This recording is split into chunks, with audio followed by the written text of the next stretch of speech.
Yes, yes, yes. Sure. We are here. It's Jason Up's New Age Revolution.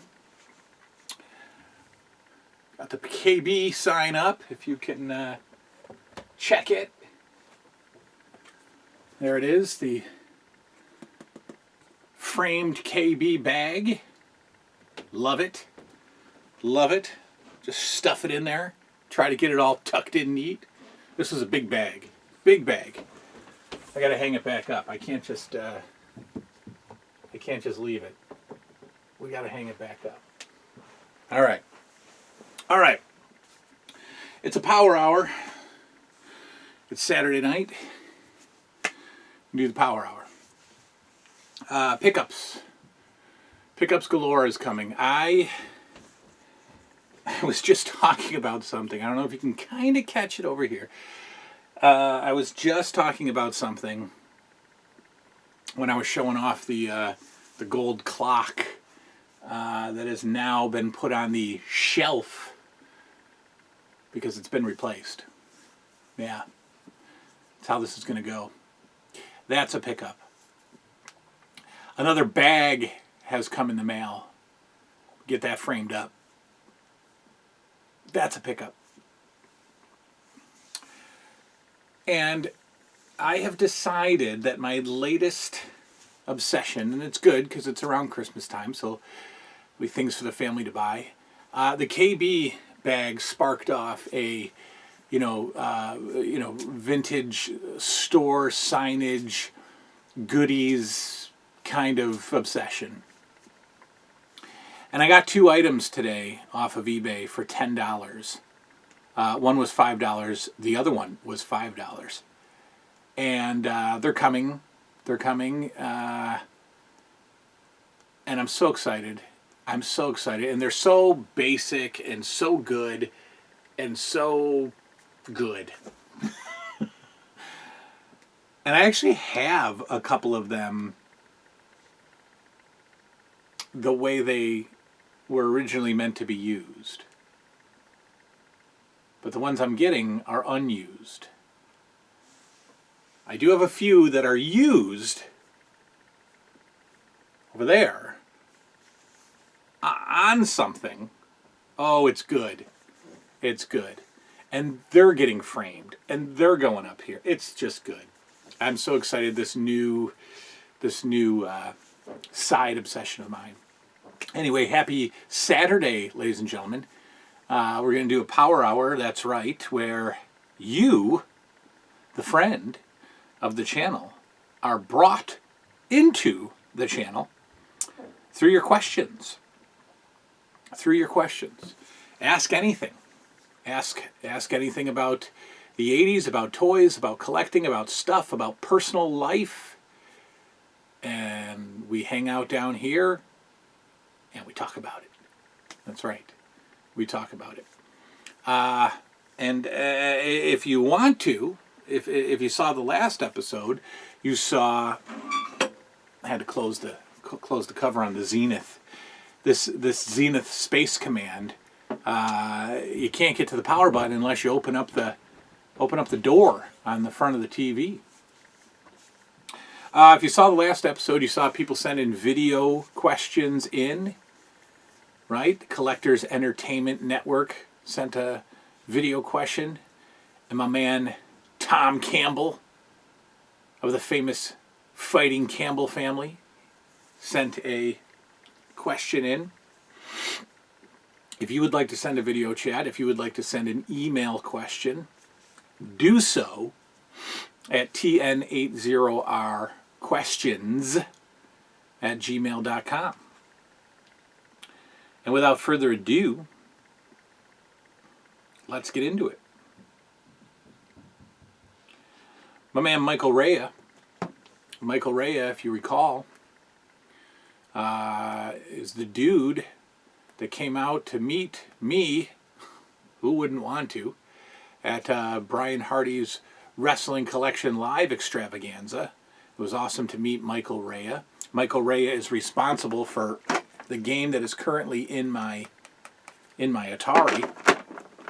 By the way, according to the notebook that sits right here, my high score in River Raid was 16,000, and now it is 23,520.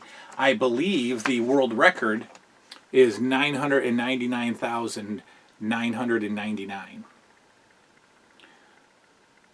So we've got a little ways to go. We've got a little ways to go. Michael Ray has 5 questions. He says, what is your favorite... Well, first he says, these questions may seem obvious, but what is your favorite horror movie or Mount Rushmore of horror movies?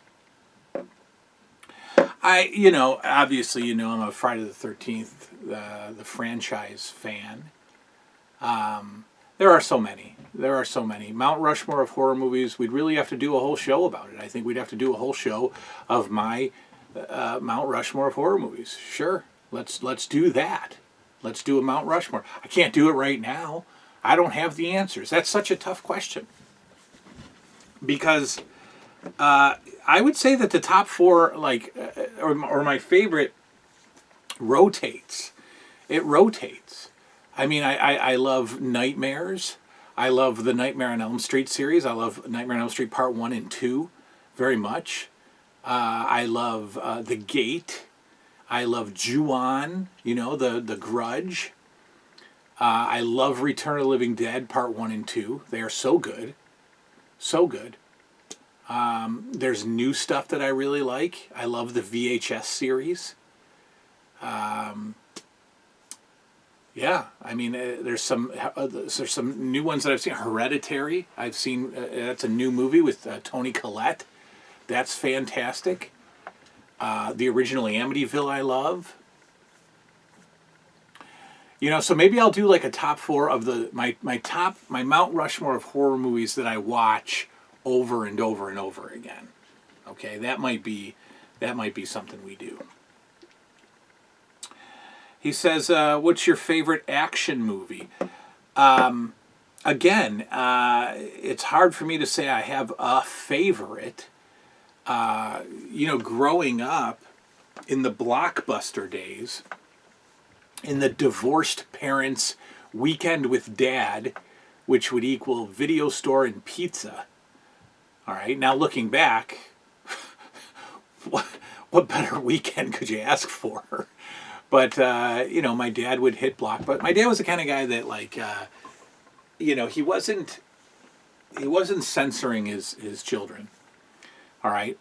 My dad rented me Sleepaway Camp 3 or Sleepaway Camp 2, the one with the girl on the cover with all the the Freddy glove and the Jason mask hanging out of her bag.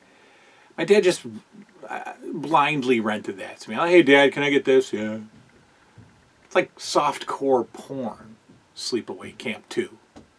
Okay. Didn't matter. Was he sitting there right there next to me watching it? Nope. He would go to bed and he'd be like, hey, you still got your movie to watch? I'm like, yeah, I'm going to watch my movie. Sleepaway Camp 2. No big deal.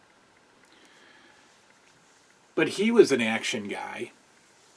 And he was a Seagal guy, and he was a Jean-Claude Van Damme guy. So my dad and I would watch Bloodsport and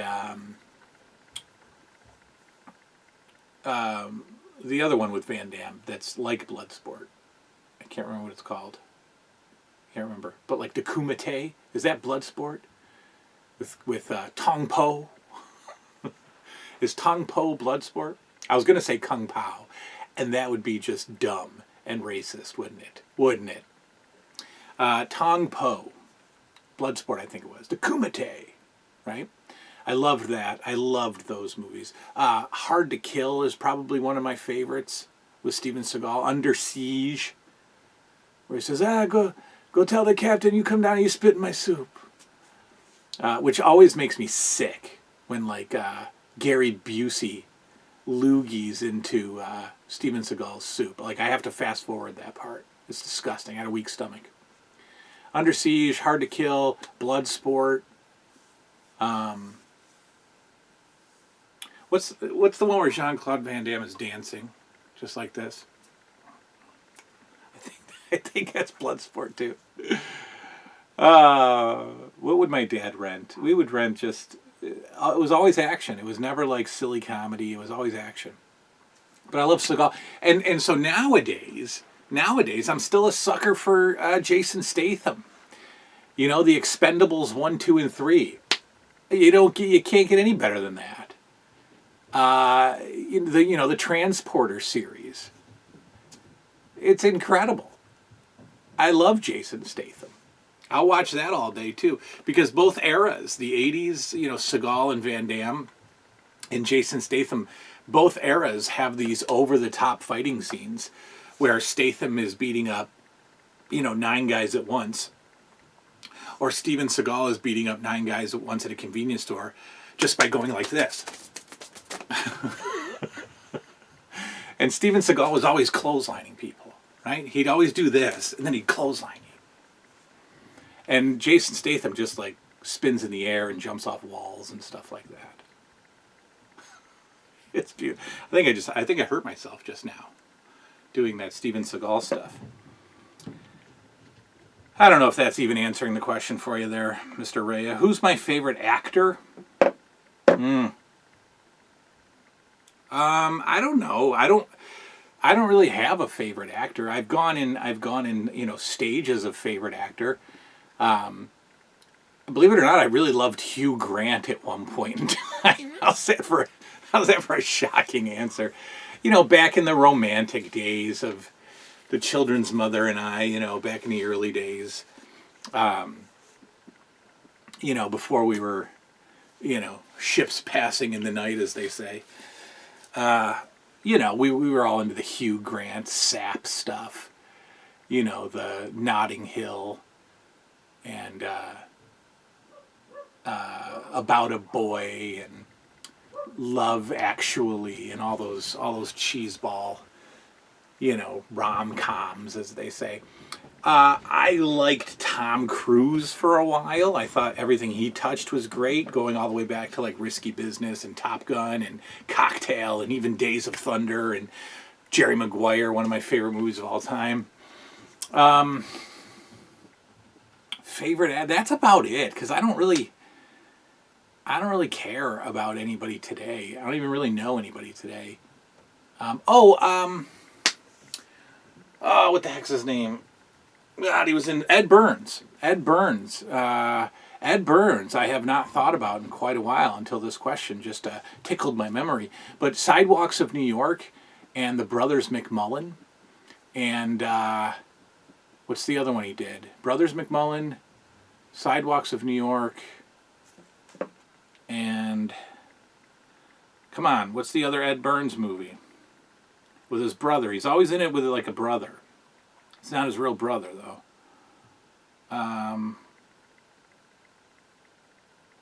Really, they're gonna tell me he's married to Chrissy Teigen? Well, that's crazy. She's the One. She's the One. Those are the ones that he directed and starred in. Brothers McMullen, She's the One, and then Sidewalks of New York 5 years later. I just love Ed Burns. Oh, Christy Turlington he's married to. And she is in his movies. Or she was in his... No, she's not. Never mind. They married in 2003. I don't know. I thought Ed Burns was married to one of his actresses. One of the co-stars of his movies. I like Ed Burns and those kind of movies, all right? How's that for the answer?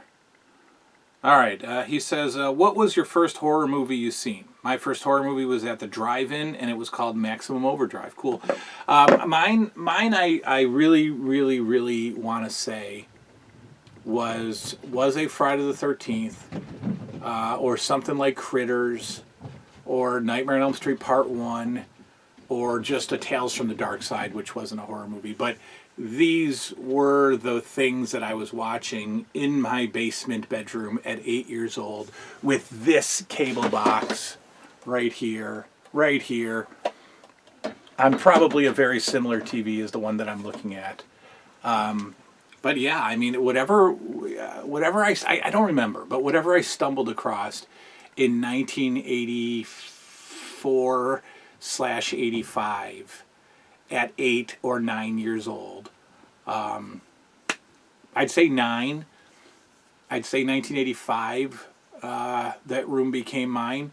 When we first moved into the house in '84, I had the standard children's bedroom upstairs with the rest of the family, and then got that basement bedroom by around age 9, and that's when it was on. So I know that Risky Business was one of my first movies that I'd watched by myself down in that room. I know Tales from the Dark Side I saw. I know that's when, WWF Wrestling and whatever else was happening at 11, 12 o'clock at night, when I was flipping through the dial. But it was definitely in the Friday the 13th family. I know, House was a pretty early movie that I had seen. Probably wasn't the first. I mean, House was '86. But yeah, something HBO-y, late night HBO. Probably Friday the 13th Part 3 or something, Do you think Mrs. 80s will be joining you for the show again? Maybe. I don't know, maybe. I think the roller coaster that I never talked about is leveling out here in the Nup House. So maybe, maybe we're getting into the Oktoberfest beers. I hate pumpkin beer, but I drink it during this time of year just because it feels right. So maybe we'll drink some beers together down here. I don't know. Maybe I'll make her watch like a really bad 80s movie and then talk about it, like Chopping Mall. I really want her to watch Chopping Mall and then come down here and drink a beer and talk about it with us and see what she really thinks of these awful, please, what she really thinks of these movies. So maybe. My man Brian, Couchpotato 8306. Couchpotato has been on the channel for quite a while, I believe, a long-time friend of the channel.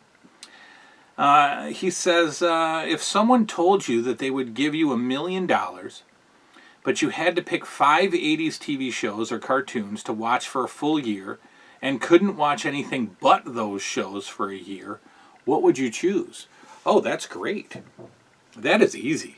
That's easy. Anything. If I got to go a whole year, I'd probably want some shows with some substance. Maybe some.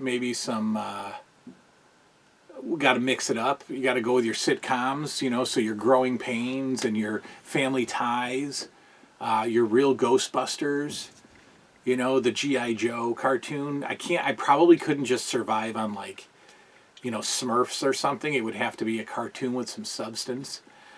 So definitely some of those comedies. But then maybe like a longer show. Right, I've like a Magnum PI, an A-Team, an Airwolf, Hill Street Blues, Dallas Dynasty. Those I need an hour-long show. I need a serious show to throw in there too. One that just really gets me coming back next week. Because my God, but if somebody gave me $1 million to do that, no, I'd probably pay them to do it. Top 5 favorite cartoons. If you go watch, go check out my boys over at the Rushmore show. It's called The Rushmore Show. Maybe about 2 or 3 episodes, I was a guest and we talked about my Mount Rushmore of cartoons. Go check that show out. The G.I. Joes, the Muppet Babies, the Hulk Hogan rock and wrestling. I can't say the Real Ghostbusters is on my list because I've never actually sat through it and seen it all. I was getting a little old back then. Tom and Jerry, that kind of stuff. But go check out the Rushmore show, and I answer that I at least answer my top 4. He says, if you have any that stick out to you, what are your top 5 favorite commercials from the 80s? I always loved the McDonald's Christmas commercials, and these are still fresh because I watch retro commercials all the time. There's a guy named Dave's Archive, and his whole channel is about commercials, so he just puts out 20-minute commercial episodes. And around this time of year, I start watching the Christmas ones. So definitely the McDonald's Christmas commercials are incredible. You know, obviously the LJN bring home all the action commercials. I love going back and watching old video game commercials, especially Atari. So I love nice collections of old Atari commercials.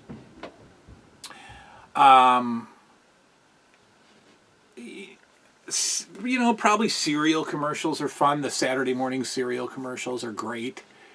You know, always, you know, part of a nutritious breakfast or part of a balanced breakfast or whatever they are.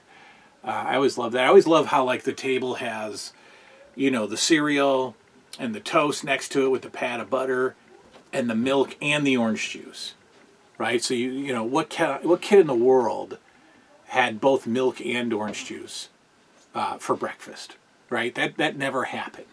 Never. But I was like, what is going on there? Why did that kid get milk and orange juice? And then I tried it once and probably threw up, right? Because you're mixing milk and orange juice. That's no good. My man Brian says, will you be going to RetroCon in September? If you are, we should get a beer. Well, no. No. Only because I wasn't into the guest list this year. It didn't seem that great. And I need a guest list for something like RetroCon. RetroCon in Oaks, PA. I did go one year. It's a massive toy show. That's basically what it is. It's a massive, massive amount of vendors selling toys. And then they usually have a few guests. But the guests this year I wasn't into. I wasn't digging the guests. And so that was not one of the cons that I was going to hit up. I will keep checking the lineup every year, and we'll go back if it's a good. I can't believe a couple of years ago when I went, I had not yet watched the A-Team, and they had Dirk Benedict, of course, from Body Slam, also, and the guy that played. Not Hannibal, not Face. What's his name? Come on. The guy that was in the guy that always goes to, like, the psych hospital. God, I'm such a fan of the A-Team. I'm such a fan of the A-Team. Dwight something or other. His name is Murdoch. It is Murdoch. It's Murdoch. So they had Murdoch and Face. And the A-Team van. And you could pose with Murdoch and Face with the A-Team van. And I was just like, meh. What an idiot I am. Because then, like, a year later, I watched the A-Team series and fell madly in love with it. And now I'm like, I had an opportunity to sit in the A-Team van with Murdoch and Face, and I didn't. Then I got Body Slam and watched that and thought, I had a chance to sit with Dirk Benedict and didn't. Absolutely ridiculous. What advice would you give to someone who's into collecting 80s memorabilia? Get a room, man. Get a big room. You know, whatever you got. If you can do it in a bedroom, an extra bedroom in your house, if you're fortunate enough to, you know, get your basement finished and have a basement, have a room. It's sad, and I know a lot of the friends of the channel have collections that they're packing away because they don't have the space, or, you know, their collection is limited because of space, or, you know, whatever. It's sad. I hate seeing that. I'm very lucky, you know, to have an entire room dedicated to this. But get the space, and if you have the space, then fill it. You know, fill it and find, you know, like, this collection has just taken so many different turns of interest and focus. I mean, obviously, you guys know I started the whole, you know, collecting is half the battle G.I. Joe, because at that particular time I was so into getting as many G.I. Joes as I could, and I did. I got all of 83 and all of 84 and all of 85 and most of 86, and then the brakes. I hit the brakes. You know, does that mean it's over? No, but, you know, and now what did we talk about today? Now I'm collecting toy store memorabilia, you know, because I bought a KB bag and it sparked a whole new interest. And then we redesigned the room so we could have this living room set. And now I'm out looking for doodads and trinkets for the 80s set. So morph with the collection, get some space, and yeah, just do it. You know, do it if you got space. Don't start a collection if you don't have space, I guess, because you'll be sad, you know, because all your stuff will go into bins and buckets, and you'll be like, I don't even look at this stuff anymore. But and then he says, can you do a Saturday morning cartoon Mount Rushmore sometime? Again, I did. Go to the Rushmore show on YouTube. Go to the Rushmore show and watch the cartoon episode that I did.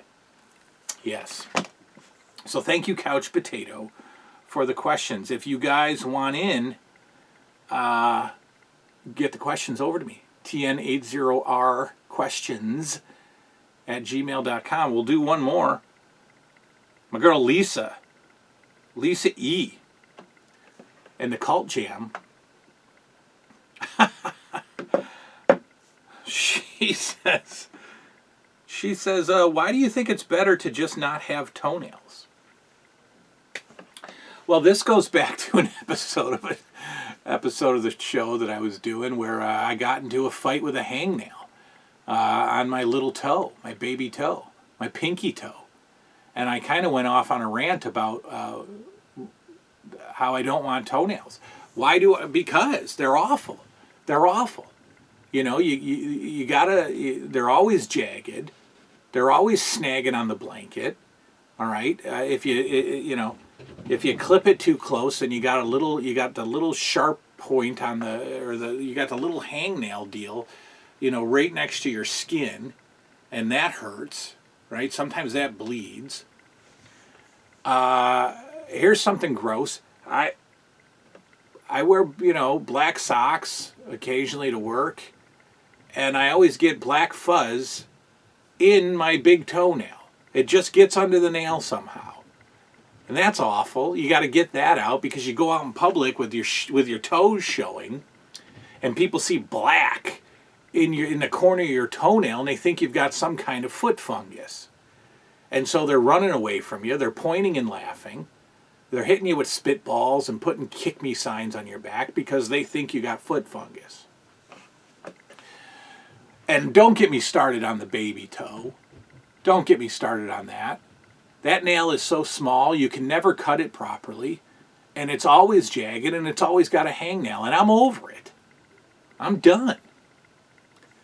So if the toenails could be surgically removed and not grow back, I would do it. I would have the toenails surgically removed and just have one smooth toe. It's just a smooth toe. Imagine how comfy that would be at night. You know, your toes rubbing on the sheets. Nothing snagging. Nothing snagging. But they grow back. Right? You lose a toenail, they grow back. Nuh-uh. Get them off for good. Yeah. Lisa says, would you consider inserting a video clip of your freshly edged lawn? Again, these questions are dated. If you don't recall, I also went on a rant about edging my lawn and getting that nice crispy edge. And I'll tell you what I did. I went old school. I just went and got a spade. I got a spade, and I edged it along the sidewalk. Right? It came up a little ways. It was a little weird looking at first, but I got a crispy edge on both sidewalks and on the other sidewalk across the driveway. I can't do my driveway right now. I can do one side of my driveway, but if I try to do the other side, it's all weird. The driveway's like longer into the yard in some areas, so I just edge it with a regular string trimmer. I didn't take a video, but it's okay. It's nothing to be proud of. I'm not a professional landscaper. My edging is not to be proud of. It just looks cleaner, right? Because we get all that clover growing onto the sidewalk, and it just looks like you've just given up on life if you've got clover growing onto the sidewalk. It just looks like you've said, you know what, that's it. get my toenails off, let the clover grow. I'm done. But it looks okay right now. She says, have you heard of the Choose Your Own Adventure books? Of course I've heard of them. I think they started producing them in 1979, and 4 of them are still being made. Were they available in your school library? If you did read them, did you like them? Do you have any of them in your collection? Would you want them in your collection? I don't have any in my collection. I certainly remember Choose Your Own Adventure. Sure, they're great. My kid has some. Liam has some. They're still making them today, and Liam has a few, and they're cool. Yeah, none of them really stand out to me, but I did enjoy them when I was reading. When I was reading. There's the big asterisk. Because I wasn't a reader now, I wasn't a reader then, I'm not a reader now. I don't like to read. I can't. And I know that it's one of those peaceful things where people just kind of zone out and read and get cozy in a chair and waste away a Sunday afternoon getting lost in a book. I can't do it. I can't do it. I just don't stay into it. I can't get into it like people do. Right? Maybe it's just because I'm, a television nut. I just can't. I don't do it. But I remember them, of course. Are your extended family and friends supportive of your 80s hobby? Well, first of all, you all are my extended friends. Let's get that out of the way first. I really only have like a couple of, I don't even know, man. I don't really have any friends. I don't know. I think I've talked about this before. You kind of are friends with like the parents of your kids' friends. You kind of have to force yourself to like them. And those have all changed over the last few years. Liam's friends with a kid, and we're friends with the parents for a little while. And then that friendship goes wrong, and for whatever reason, and now he doesn't play with him anymore, and then we don't play together anymore. We're done. Right now, Liam has a couple of good buddies, and I'm friends with their dad. But again, my friends, it's when Liam wants to go play, Liam and his brother want to go play. I take them over there. They play. Me and the dad sit around, chat it up a bit. I take them home. That's about it. Extended family, again, not to turn it into. I don't have a lot of extended family. There's a lot of family members that I don't talk to. My in-laws it's a small group. It's like mother and sister-in-law. That's it. I have a mother-in-law and a sister-in-law. So we're very, very, very, very, very small family. And I don't talk to a lot of people on my side of the family. I chat with my dad occasionally. He's kind of clueless and doesn't really care much about the collection at all. So yeah, I don't have a lot of friends and family. Oh. This just turned into the saddest episode. Lisa E. is my friend. Lisa, I need a friend. Lisa, will you be my friend? Because I know that you're supportive of my collection. And while you're at it, you can also be my extended family. Okay? All right. As a kid, did you have a toy called Merlin? Do you have it in your collection? I do. It's right there. I should get it just to prove it to you, right? All right, hang on. Here you go. Here you go, Lisa. Ask and you shall receive. Here's Merlin in the box. There you go. Merlin was one of those Christmas presents that you got a few times, or you got a few Christmases. I got a couple of Merlins throughout the life of Christmas. Yeah, just a fun little tic-tac-toe style electronic game. Like Simon, that kind of deal. But yeah, there's your answer. Yes, I do have Merlin. Do you plan on going to see the new Halloween movie? Halloween Ends. Are you interested in buying it when it comes out in stores? No, indeed. No, indeed. No on all fronts. I'm not a Halloween fan. I don't care about Michael Myers. I know that rubs a lot of people the wrong way, but it's the truth. I like Halloween 3. And I like the Rob Zombie Halloween movies. And I know that that's blasphemy. And I know that a lot of Halloween... But remember, I'm not a Halloween fan. So the Rob Zombie Halloween movies, I like. They're gory. They're weird. They're over the top. It's Rob Zombie. I like those. And I like Halloween 3 because it has nothing to do... Look, I'll watch Halloween 1. You know, it's okay. It's just not my... I don't like it. I don't like Halloween. I don't like the series. So no, I won't see Halloween Ends, and I won't buy it when it comes out. Then she says a bunch of nice stuff to me, thanking me, and I'm thanking her. And I'm thanking all of you guys. So that's it for Lisa E. We've got 2 more batches of questions left, so if you want the Power Hour to keep going, I know you guys said you liked a longer episode to kind of relax to. Here you go. If you like the Power Hour and you want more questions, get the questions at TN80sR questions at gmail.com, and we'll do more Power Hour. But I love this. I love, you know me, I love talking. And if I'm talking about myself, it's all the better. But yeah, there you go. That's the Power Hour. Here's Merlin. Isn't that weird, huh? She just says, do you have it? And boom, it appears. All right. So that's the Power Hour. Thanks for hanging out. Get the questions in if you want the show to keep going. And we'll do it again in a minute. I don't know when, but soon, maybe tomorrow. I don't know what we're going to talk about, but I'll come up with it. And that's all. Good night now. Oh, yes, bad back. All right, good night, everybody.